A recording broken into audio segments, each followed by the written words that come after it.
camaraderie. That's A+ start to the day. We missed the moment. We could have had a moment with the song and everything. It's all good. First off, just want to say it's been 9 months and 1 week since your injury at the Royal Rumble. You're 1 week removed from your first. No, it has not been 9 months. January, February, no, 7. My math is terrible. August 1st would have been 6 months post-surgery, exactly. Okay. All right, so I just want to ask you, after your match with Drew, how's the body feeling? How's the arm? How you feeling? I feel good. The devil on my shoulder just wanted to lean into things and say, oh, I feel terrible. Oh, I'm falling apart. But that's just not true. So we're just going to keep it honest today. I feel amazing. I feel great. That's good. That's good. You look good, man. The suit and the J's, you're coordinating real good right now. This is a good look. This is a good look. Thank you. How's the hair look? These are the important things. You had a long career, wrestled in football stadiums and small gyms, but this is pretty spectacular. We're not too far away from an era where we wouldn't have this kind of crowd at a place like this for a professional wrestler. What are the vibes like right now? Well, if I could toot my own horn and collectively our horn. You had a long career, wrestled in football stadiums and small gyms, but this is pretty spectacular. We're not too far away from an era where we wouldn't have this kind of crowd at a place like this for a professional wrestler.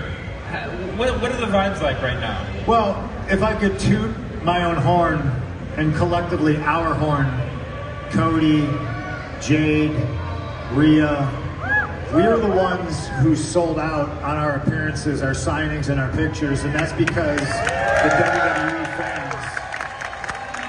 I mean, there's sports superstars here that like I freak out for that didn't sell out. So it's just like that's just a testament to the fan base the WWE has. So when you ask me, is this spectacular? Yeah, this is absolutely tremendous.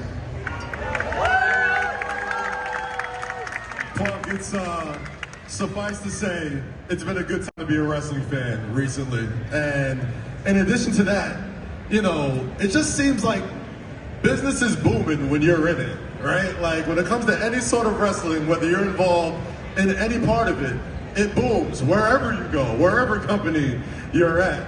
So in addition to that, talk to me about just the collective groundswell of support that we've seen in professional wrestling. You mentioned selling out all the autographs, but it's more than that. Look at all these people that have come here just to see you talk. Harley Race called it the greatest sport on God's green earth. There's nothing like professional wrestling when it's done properly, when it's done how it should be done.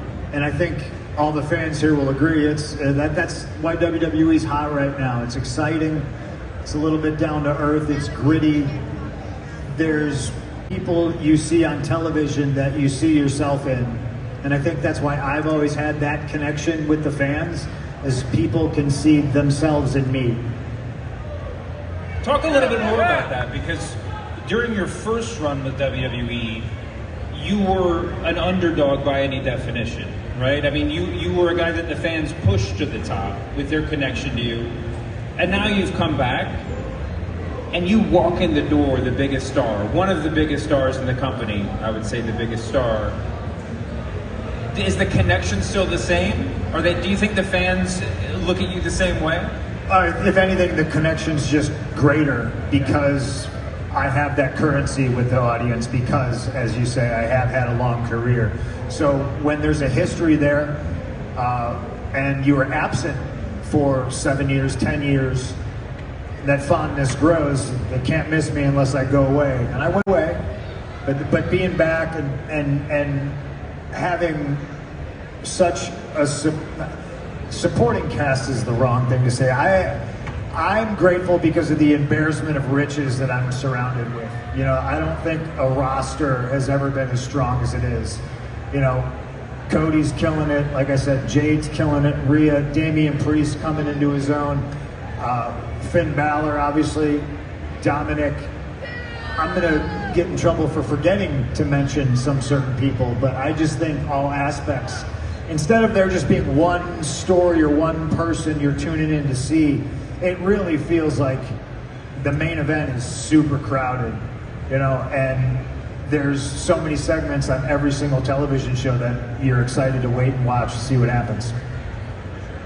Punk, you ever hear the adage, when you lose one sense, the rest of your senses like get stronger and better? Of course. Kind of feels like that with you, right? The last few months, you haven't been able to be in the ring, but you can make the argument you're in the feud of the year this year with Drew McIntyre, just because of the ability to express hate in ways that we haven't seen.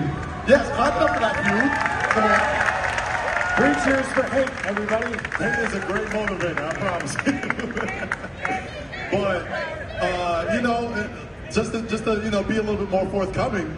You know, the injury was probably like your third in the last 2 or 3 years, right?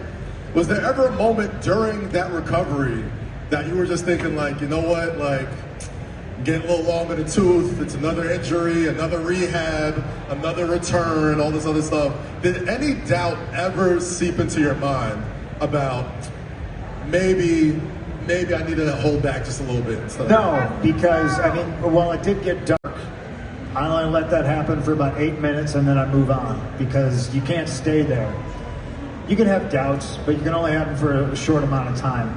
The circumstances of my injuries were all essentially what they were. Like, I've paid the price. I've had a career. So yeah, sorry if my elbows got a little wear and tear on them, you know, but guess what? They're brand new now.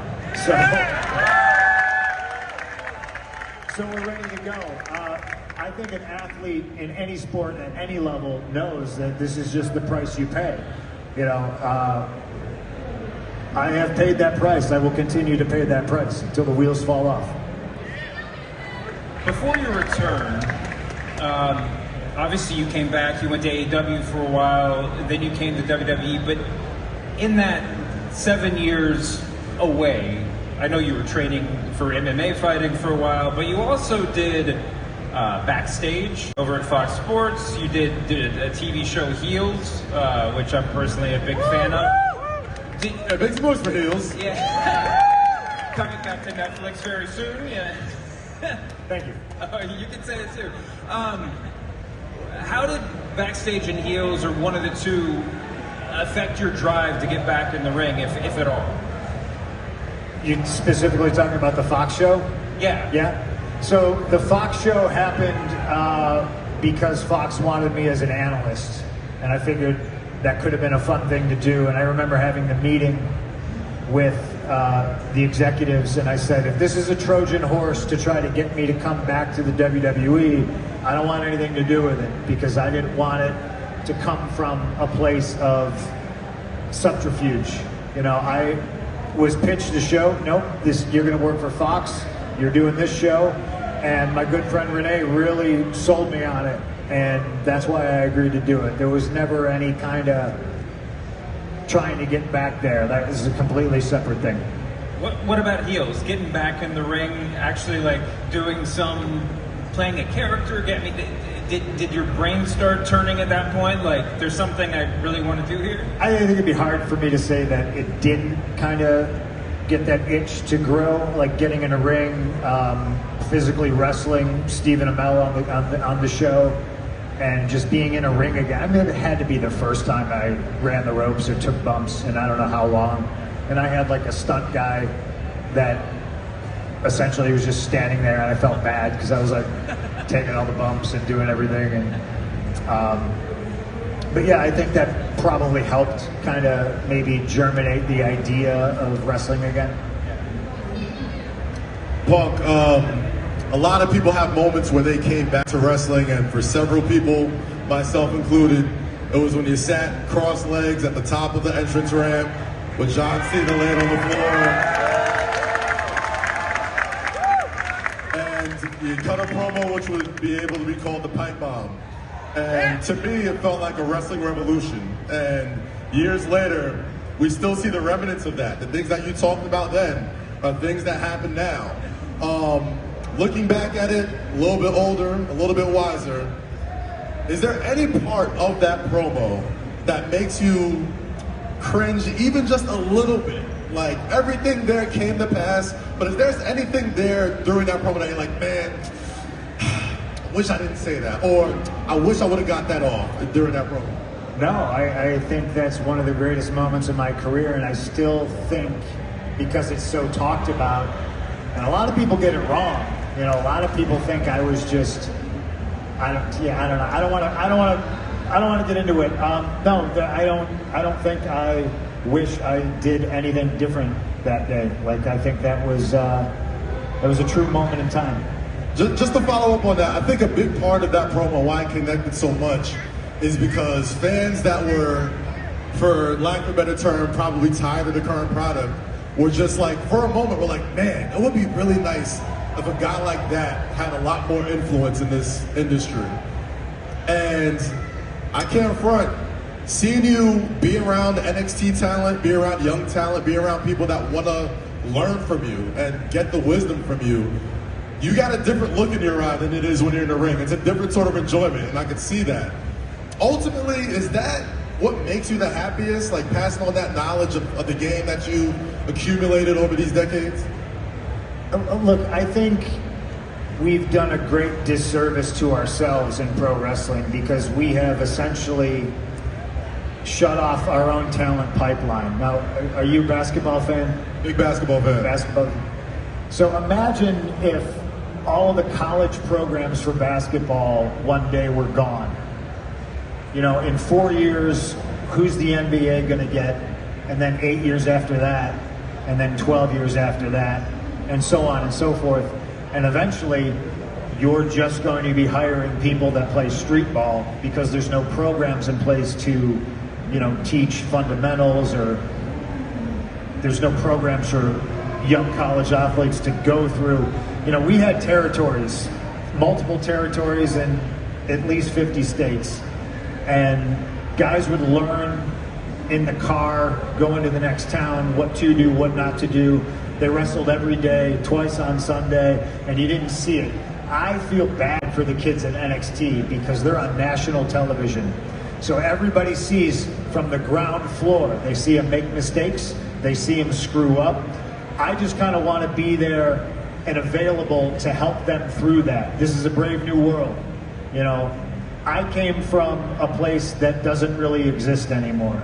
I tried to work as much as I could, even if it was in front of 2 people in a barn in the middle of Indiana, and that's really not there anymore. So we're all still, as a team, trying to figure out what the best way to teach these kids is. And my way isn't 100% the right way, you know, and I think that's the difference, is everybody agrees, oh, well, my way isn't the right way, your way. So if the kids can take a little piece of something that Shawn Michaels tells them, maybe a little nugget that I tell them, or something that they get from John Cena when Cena speaks to them, I think we can use all of that to help them further their career and get to where they want to go, the next level. I saw in a recent interview you said that wrestling is a team sport until you get in the ring. That sort of reflects on what you were just saying. Is that what you meant by that? That you're all in it together, even the guys that are on the main roster in the locker room? Is there that real sense of camaraderie? Well, my attitude is best idea wins. Yeah. So if I have this vision of whatever it is I'm doing, and I hear you say something, and I go, wait, what? Oh, yeah, that's the one. Wrestling is about emotion. It's not about the moves. It's not about how long your match is. It's not about your fancy coat you wear to the ring. All those things can add to it. But if you can't get the people in the audience to move, you can't get them to feel anything, none of it means anything. So I think there's just so many great minds backstage at WWE. You can't say it's not a team sport because hey, I got Michael Hayes, you know, so if I'm cutting a promo, I go up to Michael and I go, hey, what do you think of this situation? What would you say? How do you look at it? And there's decades and decades of experience above me that I will lean on, you know. First face I saw when I came through the curtain at SummerSlam was Arn Anderson. I haven't seen Arn in a couple of years, and I was just, you know, So I immediately start asking him questions about what I just did. How could I do this better? What did you see? It's very much a team sport, and everybody really feels, since coming back, everybody wants to see everybody else succeed, as to where I was before, I'm talking 10 years ago, there was a lot of people that just kind of wanted to see everybody fail, protect their spots, cut everybody else's throat, and I don't really feel that in the WWE locker room. It's great. In addition to that, man, I don't know if the guys that you work with tell you, but anytime anybody mentions you, they're like, Punk's great to be around. Punk's in a great mood. Punk's really happy right now. Killing the gimmick, brother. I'm sorry guys. Punk's a really nice guy if you haven't met him yet. But does it, the time away and the stopover during the time away at AEW, how much of an appreciation for not just being back at the largest stage to perform your craft, but in addition to that, in a time where business is booming, the backstage people are great, nobody's trying to cut down people's throats, how much of that is attributed to your current just everyday mood, as far as like coming to work, being in a great mood, being pleasant to be around, and just working with so much new talent that I've watched you over the years? I don't understand the question. I'm sorry. Sorry, buddy. So I guess the question I'm trying to say is, since you've been gone, the stopover at AEW, let's just say, didn't end the way I guess a lot of people expected it to end. And when you came here, I feel like a lot of people expected those same things to carry you over here. Oh yeah, but that's all bullshit.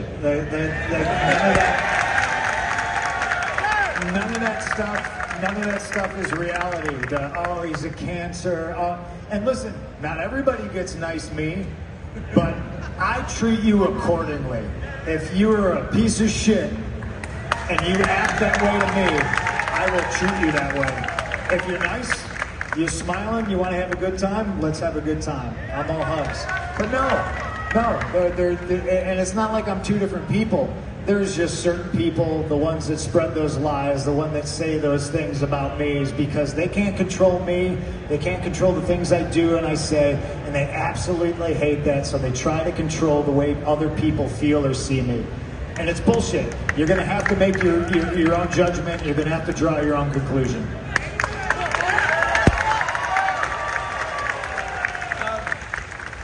When you left WWE 10 years ago, CM Punk! CM Punk! CM Punk! CM Punk! Baby! Look at that baby! In the commercial, you promised to kiss a baby, so we got a baby. Bring the baby. Bring the baby. I don't want to be kissing no strange babies, Kaz. What are we doing? Holy shit, we're doing this. I do not consent. Kiss the baby! Kiss the baby! It's 2024, guys. Oh!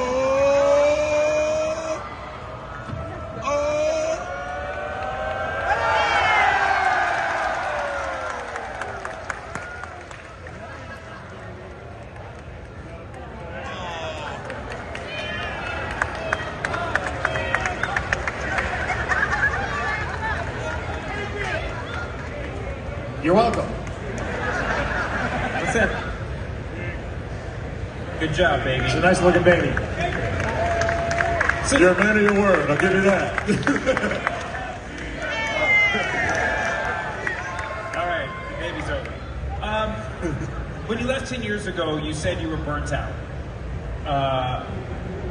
Do you think burnout, you were working a lot. There were a lot of factors that went into it. Yep. But is burnout inevitable? Or do you think, I'm thinking about your career right now in the present day, do you think you have different tools, you taking different measures to prevent that sort of burnout? I mean, I can look back at 10 years ago and tell you woulda, shoulda, coulda, but at the rate I was going, 100% burnout was inevitable. I said that I took myself off the hamster wheel because nobody else would, and I was looking around begging somebody, please, like, get me out of here, you know. And certain people are around then when they're like, nope, we need you. You got to keep going. So at that rate, for how hard I was, look at a guy like Steve Austin, biggest star this business has ever produced. And you look at his run on top, really wasn't that long.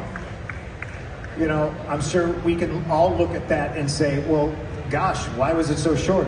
It's because he was going so hard for so long.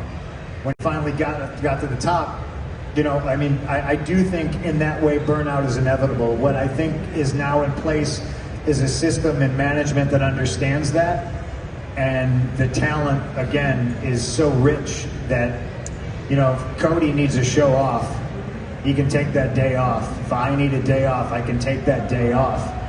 I'm still flabbergasted. There's a tab on the WWE app that you can click and you can request days off, and it still blows my mind. It's a brave new world. Punk, let's talk about Drew McIntyre for a hot second.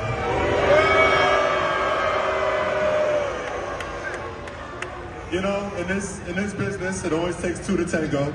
And I said earlier in this conversation, you can make the argument that CM Punk and Drew McIntyre is the rivalry of the year in WWE.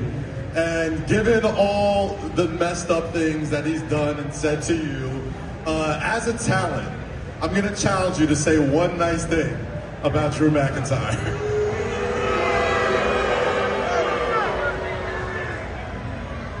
One nice thing about Drew McIntyre, he's the 4th best wrestler to ever wear a kilt. Roddy Piper, the Highlanders, and Drew McIntyre. Number 4 with a bullet. Do you... You said wrestling's about emotion. There's been a lot of emotion shared between you and Drew McIntyre over the past 6 months or so. Do you ever find it hard to turn it off when you head home? No, because when I go home, I got April and Larry there, and that's a completely different world. I think that may be why he gets under my skin so much, because I feel like he's always on. He doesn't turn it off. He's always tweeting. He's always saying something stupid on Twitter. And I'm just trying to, live my life at home. And it grades on the nerves, it's annoying, but then I get to go to work and I get to try to punch him in the face. So, Mondays are a good time for me right now. Paul, there's very few dream matches left in this industry, but that's not true at all.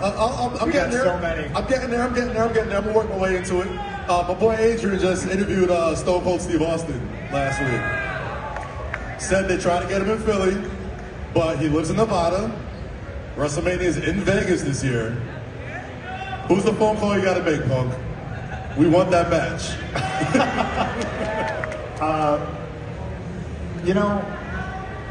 That would be up to Steven. It's not up to me. Because I think he had a pretty good return, came back, main event of WrestleMania. At this point, his 6 shooters might be buried in the Nevada desert. But if he wants to dig them up, I'm your Huckleberry. It should have happened, 10 plus years ago. But if he wants to go to sleep, he can call me. Well, we only have 55 seconds left. Oh wow! I say we should wrap this up. Let's wrap it up. We need to save time for at least one more CM Punk chant from the audience. So. I mean, if we can get Cult of Personality to play, because that's all I came to see.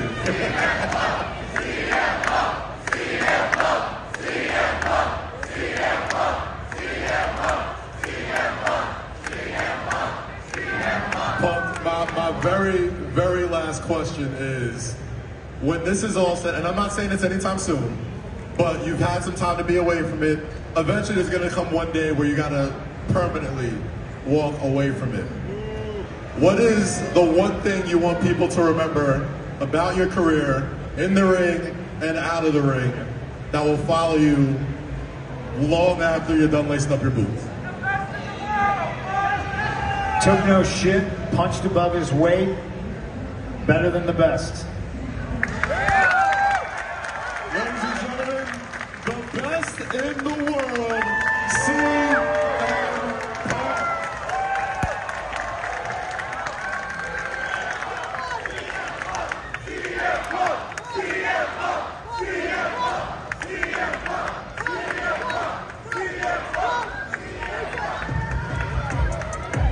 Greatest vlog warrior of all time.